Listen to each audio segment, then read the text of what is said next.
جیسے گنپتی جا رہی ہے اور کھڑے ہو کر ہم نظارہ کر رہے ہیں وہاں پر اور خوش ہو رہے ہیں ایک طریقے سے ان کے بینڈ بازی سے، ان کا ناچ گانا دیکھ رہے ہیں. کیا مطلب ہمارا اس طرح کھڑا ہونا کیا بتاتا ہے کہ ہم اس طریقے سے ان کے اس عمل کو ایکسپٹ کر رہے ہیں، قبول کر رہے ہیں عملی طور پر. اسی لیے مفتی شفیع عثمانی صاحب نے یہ ذکر کیا ہے اپنی تفسیر معرف القرآن کے اندر فتاوی کی کتاب کے حوالے سے. انہوں نے ذکر کیا ہے کہ اگر کوئی جادو کرتا ہے اور اس کا وہ جادو عملی اعتبار سے بھی اور اعتقادی اعتبار سے بھی وہ کیا ہو، خراب ہو، تو اس کا سیکھنا سکھانا حرام ہے اور اس پر عمل کرنے والا بھی حرام کام کا ارتکاب کرنے والا ہے. اسی بنا پر انہوں نے لکھا ہے تعویذ گنڈے وغیرہ جو عامل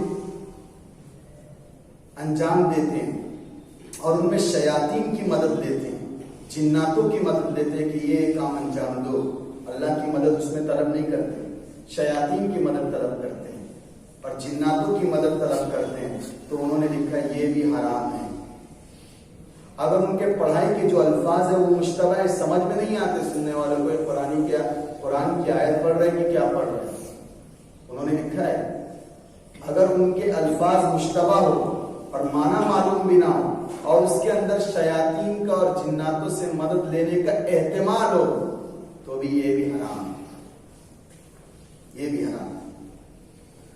بلکہ یہاں تک ایک مسئلہ لکھا ہے کہ اگر قرآن و حدیث کے کلمات سے کام لیا جائے مگر ناجائز مقصد حاصل کرنے کے لیے، قرآن و حدیث سے کام لیا جائے مگر ناجائز مقصد حاصل کرنے کے لیے، یعنی کسی کو نقصان پہنچانا ہے، کسی کا کام نہ ہو تو اس کے لیے تکلیف اس کو پہنچانا ہے، چاہے وہ تعویذ کے ذریعے سے کیا جائے یا وہ کوئی وظیفہ پڑھے، یا یہ کہ انہوں نے لکھا ہے کہ اللہ تعالیٰ کے اسماء الحسنی میں سے کوئی ایک نام کا ورد کرے تکلیف پہنچانے کی غرض سے ہو، تو بھی وہ حرام ہے، چاہے وہ آیات قرآنیہ کے ذریعے سے کیوں نہ ہو، وہ بھی حرام ہے.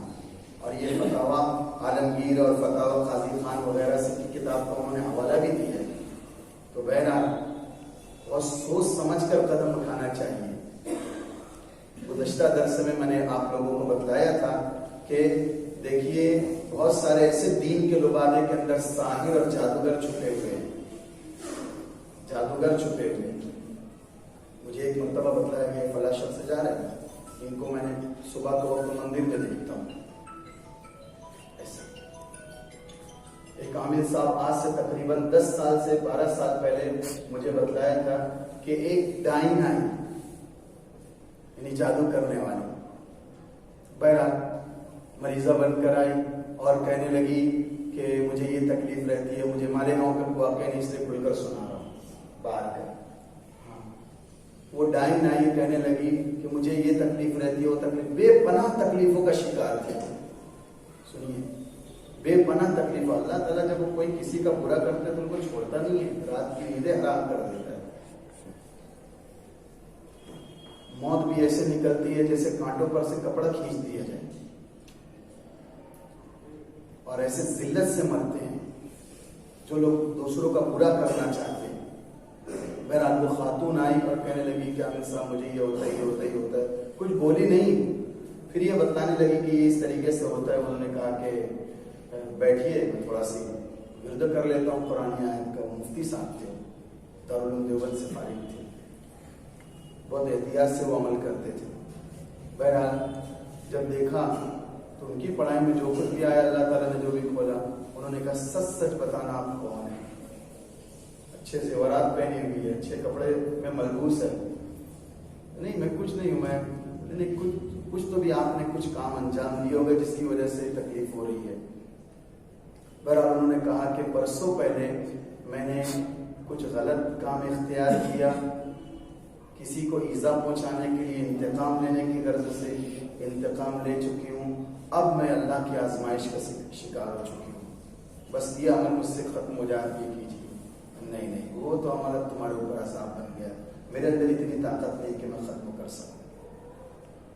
واپس بھیج دیا. بہت بچتے رہنا چاہیے. بہرحال جو پچھلے درس میں بتلایا تھا، بہت سارے نوجوان بچے انٹرنیٹ پر کچھ دیکھتے ہیں اور پھر اس میں جوائنٹ ہو جاتے ہیں، اس سے بھی بہت بچنا چاہیے. پوری یہودیوں سے لنک جڑی ہوئی ہے، پوری یہودیوں سے لنک جڑی ہوئی ہے. میں بہت مختصر انداز میں کہہ رہا ہوں، بس ایمان جانے کو دیری رہتی ہے. وہ ایسا کام کروا لیں گے جس سے ایمان چلا جائے گا. اللہ رب العزت ہم سب کی حفاظت فرمائے. کیونکہ دیکھو یہ جادو کا سلسلہ کس سے جڑا ہوا ہے؟ یہودیوں سے. انہوں نے سلیمان علیہ السلام تک کو جادوگر بتلا دیا، حضرت ہود کو بتلا دیا ان پر جادو ہوا ہے، حضرت موسیٰ کے سامنے جادوگر آ گئے مقابلے کے لیے، آپ صلی اللہ علیہ وسلم پر لبید العاصم نے جادو کر دیا. کون تھا؟ یہودی تو تھا. اور آج بھی وہ حرکت کیوں کر رہے ہیں؟ اور کس کو بہکانے کے لیے، کس کو پریشان کرنے کے لیے، کس کو اذیت پہنچانے کے لیے؟ مسلمانوں کو پہنچانے کے لیے. اس وقت تو بھی مسلمانوں کو اذیت پہنچاتے تھے. اب پچھلی آیتوں کے اندر یہ بات بتلائی گئی کہ ان کی یہ شرارت اس وقت کے لحاظ سے. اب دیکھو اس آیت کے اندر کیا ربط ہے، کیا جوڑ ہے.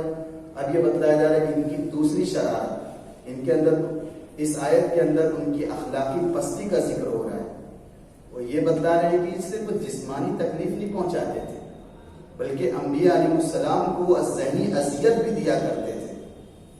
اور ایسی ذلیل حرکت کا ارتکاب انہوں نے صرف پچھلے نبیوں کے ساتھ نہیں کیا، بلکہ جناب نبی کریم صلی اللہ علیہ وسلم کے ساتھ بھی انہوں نے کیا. اور وہ کیا کیا؟ ذہنی اذیت پہنچاتے تھے. آپ صلی اللہ علیہ وسلم کو مختلف طریقوں سے وہ ستایا کرتے تھے. چنانچہ اللہ رب العزت نے ان کی حرکت کا ذکر کر کے ایمان والوں کو خبردار کیا ہے. یا ایھا الذین آمنوا، خبردار کیا ہے کہ دیکھو ان کا دیکھے اس پہ عمل مت کرنے لگنا. کچھ کن باتوں میں عمل نہ کرنا بتلایا جا رہا ہے. اور یہ بھی بتلایا کہ ایسی بات نہ کرنا جس کی وجہ سے نبی کی توہین لازم آتی ہے، اس سے بچتے رہنا. یا ایھا الذین آمنوا لا تقولوا راعنا وقولوا انظرنا واسمعوا وللکافرین عذاب علیم. اے ایمان والو تم رائنا مت کہو. اللہ تعالیٰ ان کو کہہ رہا رائنا مت کہو. رائنا یہ لفظ یاد رکھیے. وقول انظرنا قرآن بتلا رہا ہے ایمان والو تم کو کہنا ہی ہے تو انظرنا کہو. واسمعوا، اور میرے رسول میرے نبی جو تمہارے سامنے باتیں بیان کر رہے اس کو بغور سنو. وللکافرین عذاب علیم، اور کافروں کے لیے دردناک عذاب ہے. اس آیت میں بتلایا گیا کہ یہودیوں نے ایک شرارت ایجاد کی جس سے وہ اہل ایمان کو اور نبی صلی اللہ علیہ وسلم کو پریشان کیا کرتے تھے. آپ صلی اللہ علیہ وسلم کی مجلس لگا کرتی تھی. آپ صلی اللہ علیہ وسلم کی مجلس میں جہاں مسلمان شامل ہوتے تھے تو یہ یہودی بھی آ کر بیٹھتے تھے، یہ بھی شریک ہوتے تھے. اب آپ کی مجلس کے اندر جہاں شہری ہوتا تھا وہاں دیہاتی بھی ہوتا تھا، جہاں پڑھے لکھے افراد شامل ہوتے تھے تو ان پڑھ بھی رہتے تھے، جہاں ذہین ہوتے تھے تو وہاں غبی بھی ہوتے تھے، متوسط طبقے کے لوگ بھی اس کے اندر شامل ہوتے تھے. تو اب یہ یہودی آپ صلی اللہ علیہ وسلم کی مجلس میں آتے تھے، آپ صلی اللہ علیہ وسلم وہاں سے نصیحت فرماتے تھے تو یہ سنتے تھے.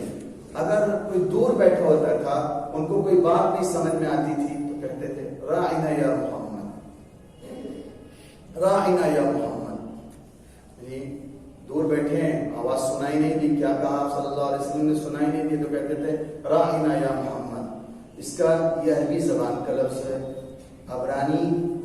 عبرانی زبان کے اندر، عبرانی زبان کے اندر اس کے معنی بددعا کے، اور وہ بری نیت اختیار کر کے لیا کرتے تھے. اب آپ لوگ بھی اس کا مطلب سمجھ میں راعنا ہماری رعایت کیجیے، ہماری رعایت کیجیے. مطلب کیا؟ ہم دور بیٹھے ہیں، ہمیں باتیں نہیں سمجھ میں آ رہی ہے، دوبارہ ریپیٹ کیجیے جملوں کو یا زور سے بولیے. یہ مطلب ہوتا ہے یہ کہ آپ ہماری طرف متوجہ ہو جائیے، ذرا ہمارا بھی خیال رکھیے. راعنا یا محمد. اب مسلمان بھی اس میں شامل رہتے تھے، بولے والے مسلمان بھی رہتے تھے. وہ سنتے تھے کہ یہ راعنا یا محمد، اے محمد صلی اللہ علیہ وسلم ہماری طرف متوجہ ہو جائیے یا ہماری رعایت کیجیے.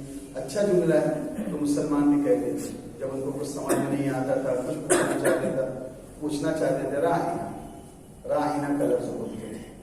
اور یہ یہودی زیر کو جو ہوتا تھا نا اور زور دیتے تھے اس پر کہ یہ کی آواز میں تبدیل ہوتے ہیں. راعنا کہتے تھے، راعنا. اور راعی عربی زبان کے اندر چرواہے کو کہا جاتا ہے.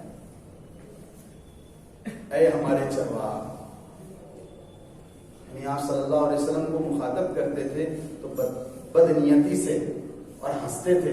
دیکھو ہم نے کیسے نام سے پکارا آپ کو, خود بھی نہیں سمجھ پا رہے اور ان کے جو اصحاب ہے وہ بھی نہیں سمجھ پا رہے. آپس میں تمسخر کیا کرتے تھے, مذاق اڑاتے تھے. اور اسی طریقے سے رائنا کا لفظ عبرانی زبان کے اندر بیوقوف کے معنی کے اندر استعمال ہوتا ہے. اور سوچیے وہ آپ صلی اللہ علیہ وسلم کو کیسی, کہ آپ کو نہیں پتا ہوگا کہ اللہ تعالیٰ نے نہیں بتلایا تھا, لیکن بتلا چکا تھا اللہ تعالیٰ نے کہ دیکھو یہ آپ کے ساتھ کی مجلس میں جو بیٹھتے ہیں شرارت کے واسطے بیٹھتے ہیں, لیکن مسلمانوں کو نہیں سمجھ میں آ رہا تھا. اب جب مسلمان لوگ اختیار کرنے لگے تو اللہ کا فرمانا ہے لا تقولوا راعنا, تم مت کرو.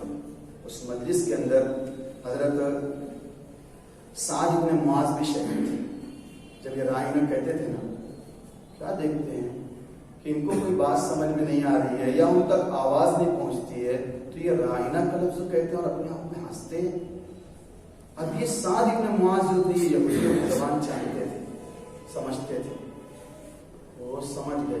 اور پھر یہ دیکھا جب ان کو تو کہتے ہوئے غصے میں آ گئے, جلال میں آ گئے, اور کہا کہ اب دوبارہ اس طریقے سے جملہ اپنی زبان سے نکالو گے تو میں تلوار نکال کر گردن اڑا دوں گا تمہاری. اس پر یہ آیت نازل ہے, یا ایھا الذین آمنوا لا تقولوا راعنا. کہا گیا کہ ایمان والو, دیکھو اس طرح یہودی جو کہتے ہیں وہ بدنیتی سے کہتے ہیں, وہ تمہارے نبی کا مذاق اڑاتے ہیں, وہ تمسخر کرتے ہیں اور آپس میں یہ خوش ہوتے ہیں چلو اچھا ہے ابھی ہم خفیہ طور پر ہم آپ کا تمسخر کر رہے تھے, مذاق اڑا رہے تھے, اب تو علانیہ طور پر ہمارے ساتھ یہ مسلمان بھی شریک ہو گئے. اب تو یہ ہمارے لیے ایک بڑی گنجائش پیدا ہو گئی کھل کر بولنے کی.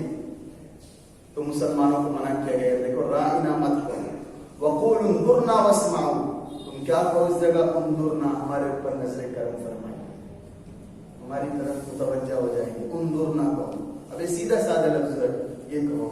دیکھو یہاں پر خطاب جو ہوا ہے یا ایھا الذین آمنوا کے لفظ سے ہوا ہے, یا ایھا الذین آمنوا کے لفظ سے ہوا ہے. اور سورہ بقرہ کے اندر یہ پہلی جگہ ہے جہاں پر مسلمانوں کو یا ایھا الذین آمنوا سے خطاب ہو رہا ہے. آگے تو ہے بہت ساری جگہ, یہ پہلی جگہ ہے. اس سے پہلے جہاں آیا تھا سورہ بقرہ کی تیسری رکوع کے اندر یا ایھا الناس اعبدوا کا لفظ آیا تھا, اے لوگوں عبادت کرو تمہارے پروردگار کی. پھر آیا تھا یا بنی اسرائیل اذکروا نعمتی التی انعمت علیکم کا لفظ آیا تھا. اب یہ سورہ بقرہ میں پہلی مرتبہ ہے جہاں پر یا ایھا الذین آمنوا سے خطاب ہو رہا ہے. اور حضرت شاہ عبدالعزیز محدث دہلوی رحمۃ اللہ علیہ فرماتے ہیں کہ قرآن میں تقریباً 88 جگہ آیا ہے جہاں پر ایمان والوں کو براہ راست خطاب کیا گیا یا ایھا الذین آمنوا سے. اور انہوں نے یہ بھی لکھا ہے کہ یہ شرط صرف امت محمدیہ کو حاصل ہے کہ ان کو براہ راست خطاب ہو رہا ہے یا ایھا الذین آمنوا کہہ کر, ورنہ پچھلی سابقہ امم کے اندر وہ امتیں جو آسمانی کتاب رکھتے تھے ان کو جو خطاب کیا گیا تو ان کے نبیوں سے خطاب کیا گیا. پھر نبی کو حکم دیا جاتا تھا کہ اپنے قوم کو یہ بتلاؤ. یہ امت محمدیہ کا ایک شرف اس میں بتلایا جا رہا ہے, اے ایمان والو. حضرت عبداللہ ابن مسعود آپ صلی اللہ علیہ وسلم کے پاس آئے اور آپ صلی اللہ علیہ وسلم کے پاس آ کر کہنے لگے کہ اللہ کے نبی مجھے نصیحت فرما دیجیے. کیا کہا, مجھے نصیحت فرما دیجیے. تو آپ صلی اللہ علیہ وسلم نے کہا کہ اے عبداللہ, جب تم قرآن پڑھو تو یہ خطاب تمہاری نظر سے گزرتا ہے یا ایھا الذین آمنوا. تو عبداللہ ابن مسعود نے کہا جی ہاں. کہا کہ یہ تو تمہارے لیے بہت بڑی نصیحت اور وصیت ہے تمہارے لیے, اور کیا ہو سکتی ہے کہ جب بھی تمہارے سامنے, جب قرآن کی آیت تلاوت کرو, جب بھی یہ تمہارے سامنے آئے یا ایھا الذین آمنوا, تو ہماتن گوش ہو جاؤ اور اس کو سنو کہ اللہ تعالیٰ کیا حکم دے رہا ہے. اور یہ اللہ رب العزت براہ راست مجھ سے خطاب کر رہا ہے. یعنی کیسے, یا ایھا الذین آمنوا, اے ایمان والے, یعنی اے عبداللہ ابن مسعود, دیکھو تمہارے لیے یہ حکم ہے. بس سمجھنا, یہ سمجھانے کے لیے کہہ رہا ہوں. تو جب بھی ہم یہ پڑھیں تو یہ کریں کہ یہ آیتیں ہم کو, میرے لیے, مجھ سے کچھ کہہ رہی ہیں, میں اچھا اچھا بن کر رہوں گا تو جنت کے وعدے ہیں، برے بن کر رہوں گا تو جہنم کی انگاریں میرے لیے تیار ہو رہی ہیں۔